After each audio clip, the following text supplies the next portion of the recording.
A group of bipartisan lawmakers announced a bill that would provide legal status for some undocumented immigrants. The Dignity Act, sponsored by Florida Republican Congresswoman María Elvira Salazar and Texas Democratic Congresswoman Veronica Escobar, would allow undocumented immigrants who have been in the U.S. since before 2021 to apply for up to 7 years of legal status with work authorization, provided that they pay restitution and check in with DHS regularly.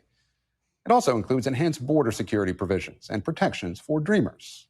At a press event today, Salazar was quick to point out that the bill does not include a pathway to citizenship, and she insisted the bill does not provide amnesty. Remember that dignity is not amnesty. It does not have path to citizenship. We're not talking about becoming Americans. We are trying to just bring them out of the shadows and have them go work in peace, pay taxes, and come back home. And joining me now is Florida Republican Congresswoman María Elvira Salazar here in studio. Congresswoman, we really appreciate your time on a significant day for you. Look, we have seen different immigration reform plans fail in Congress before. This Dignity Act, you put forward something similar back in 2023, I believe. What makes this attempt different? Everything in life is timing, and everything in politics is timing, and this is the time for something like this. The border is secured. The BBB assures $150 billion for border security in the southern border. Now it's time to have a national conversation as to what are we going to do with those people who have been here for more than 5 years.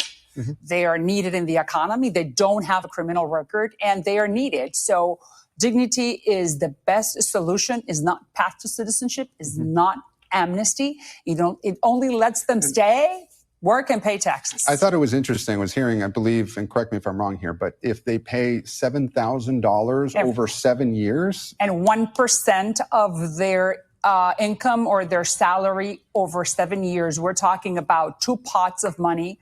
One, $50 billion that we're going to give back to the Treasury. And the other one is $70 billion that we can use to re-educate or retrain American workers. It's a lot of money. What makes you think, though, that the Trump administration will go for this? Because Trump first of all, President Trump is a businessman. He's a construction guy. He said it, that the construction, hospitality, and agricultural are needed. He understands it. Mm-hmm. And this is the moment where now the border is sealed. And after the BBB, he has that ability. I said it in my speech. You know, he was the one who attacked Iran, and he said to China, don't stop eating our lunch. Trump dares to do things that other Republicans or Democrats in the White House have not dared. And I have all the faith in the world that he will take this up very soon. Well, that may be the case. A lot of his supporters, though, and including some of his top aides, for example, Stephen Miller, the architect of his immigration policy, has been for years. My guess would be they would look at this and have some serious questions about it, because a lot of Trump voters, they voted for mass deportations. Mass deportation of Tren de Aragua, mass deportation of the bad hombres, mass deportation of the illegal who are criminals. Mm-hmm. But Trump knows that those workers are needed, and we are ramping up the economy again. But that is not what is currently happening. Just that. Yes, Tom Homan, the borders are, and I've spoken to him many times. He has said that the priority is undocumented immigrants with criminal records. But according to this administration, they believe that every immigrant who is here illegally is breaking the law. How do you respond to that? And they have broken the law, but the thing is that someone gave them a job for the last decade because they were needed, because that person needed hands or workers that are still needed today. Trump is a very practical leader. Mm-hmm. Trump is a common sense guy. This is the perfect solution for a problem that is brewing and that it's looming and is going to create problems in the economy. Trump is the only elected official with J.D. Vance in the White House. He is the one who will make the decision. He is the only elected official with J.D. Vance. However, Stephen Miller, again, he holds a lot of influence in this White House. He is the deputy chief of staff. Oh, I have no doubt that that's the truth. But at the end, the one who makes the decisions at the White House is the president, and the president is a common sense leader. Besides, I told him he could be for immigration what Lincoln was for slavery and what Reagan was for communism. He'll take up the opportunity. I have no doubt. Have you spoken to House Speaker Mike Johnson about this? I have spoken with Johnson a lot, and we're just, and he knows about the bill. Johnson is a great, great leader. And I now is when the race starts. We just filed for this bill today, and now it's the time when we're going to start bringing the support. You are doing something that is unusual these days in Congress. This is a bipartisan bill. Veronica Escobar from Texas is partnering with you on that. 11 people on the 11 Republicans, 11 Democrats to start off with. Okay. So, and I want to ask you about something. You have carved out a very interesting path here in the modern Republican Party. You're seen as a moderate. You're a Trump supporter. You have seemed to have disagreed with him on some aspects of immigration. And I want to understand your position here. Regarding temporary protected status, the Trump administration has revoked that. You criticize the Supreme Court for ruling for that to allowing that revocation to go forward. Was the Trump administration wrong to revoke temporary protected status for hundreds of thousands of immigrants?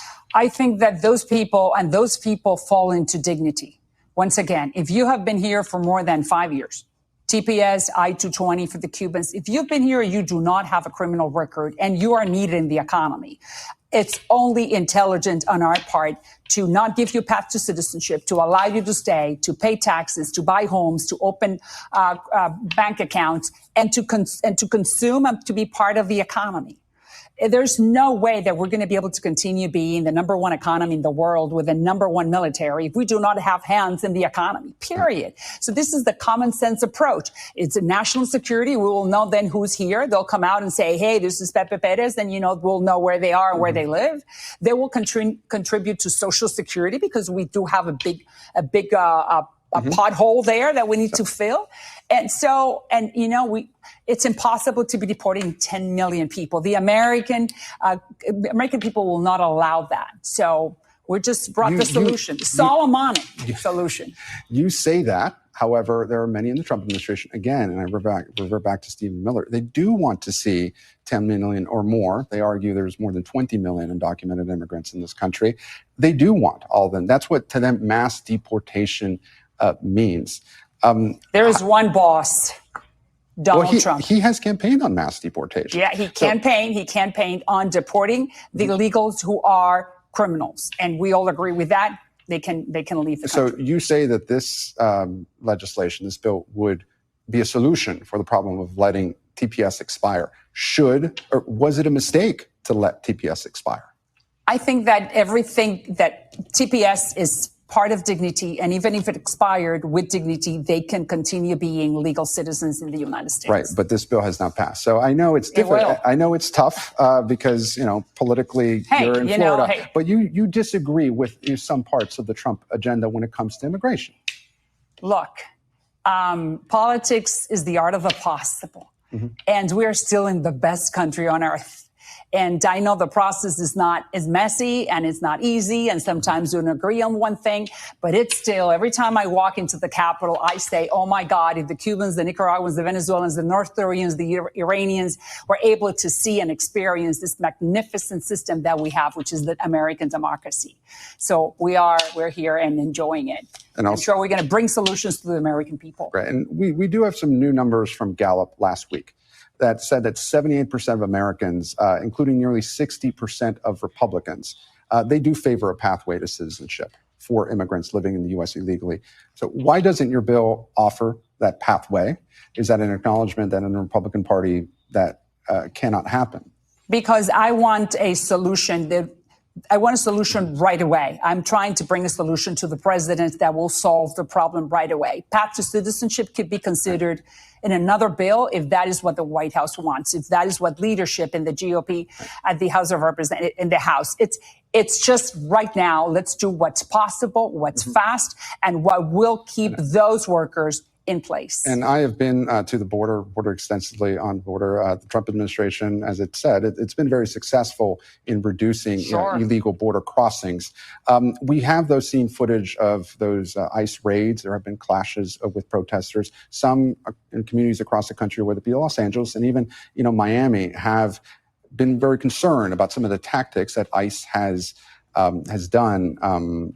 Do you agree with all of the tactics that ICE has deployed in order to round up undocumented immigrants, including some who are collateral arrests who do not have criminal records? I don't think that we should be arresting those people who have been in the country more than 5 years, don't have a criminal record, are good for the economy, and they are needed in construction, hospitality, and agricultural. I know that there is a quota. I don't like a number. That's why I'm saying to President Trump, this is the Solomonic way, and you will be able to pass down in history as the guy who solved this 40-year problem called immigration. Congresswoman María Elvira Salazar. Maria Salazar. You can make it shorter and simpler. Maria Salazar, thank you. It's really good to have you here. You're a guy from Miami, so you're from my district. As a fellow Miamian, I really appreciate it. Of course, my pleasure to be here. Close to your district. Thank you. Thank you. Thank you so much, Congresswoman. To you.